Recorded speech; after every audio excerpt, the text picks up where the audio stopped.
这次新节目的企划谈得怎么样？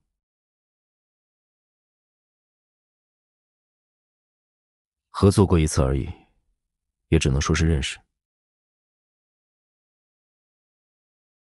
比如，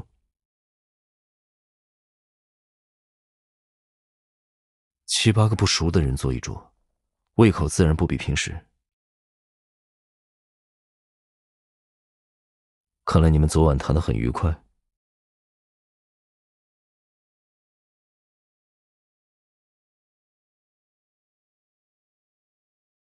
不然应该是什么？扪心自问，究竟是谁对我的认知有偏差？你这个语气，可以说非常沾沾自喜了。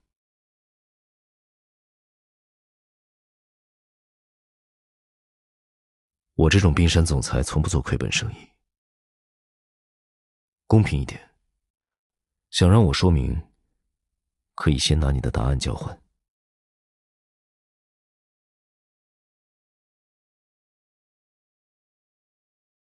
那你背一个总裁语录试试。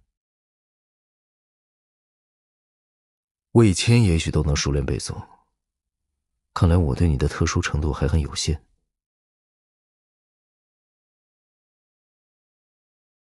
你的斗志倒是都体现在一些奇怪的方面，用不着跟别人比较。等你把刚刚夸口的狂言都实现了，我就让你非常沾沾自喜一回。这笔交易成交吗？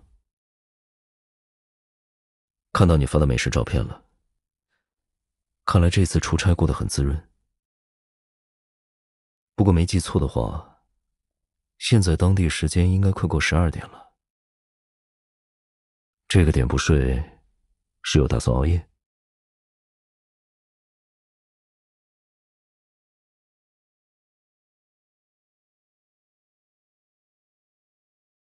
这回没有再把莫里埃说错成莫泊桑，把大仲马和小仲马的作品记混了。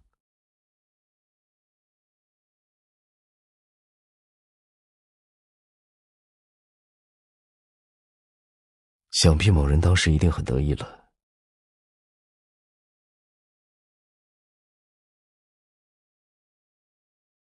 看来最后那句话才是你的目的。我所了解的事情也没有你想的那么多，只是每次旅行前，我都会简略浏览一些有关目的地的讯息。毕竟我身边有个热衷于做旅游计划，每次都要洋洋洒洒写上好几页的笨蛋。这种氛围下，很难不受影响。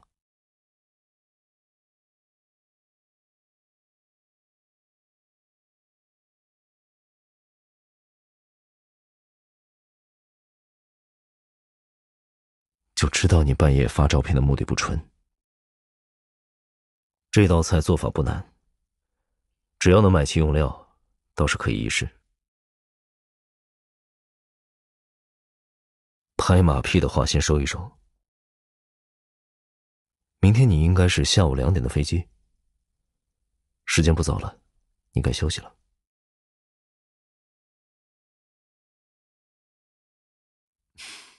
这个机会可以留给以后。苏维尼亚的大餐可不是免费的，就拿你这趟旅途中经历的那些趣事来交换吧。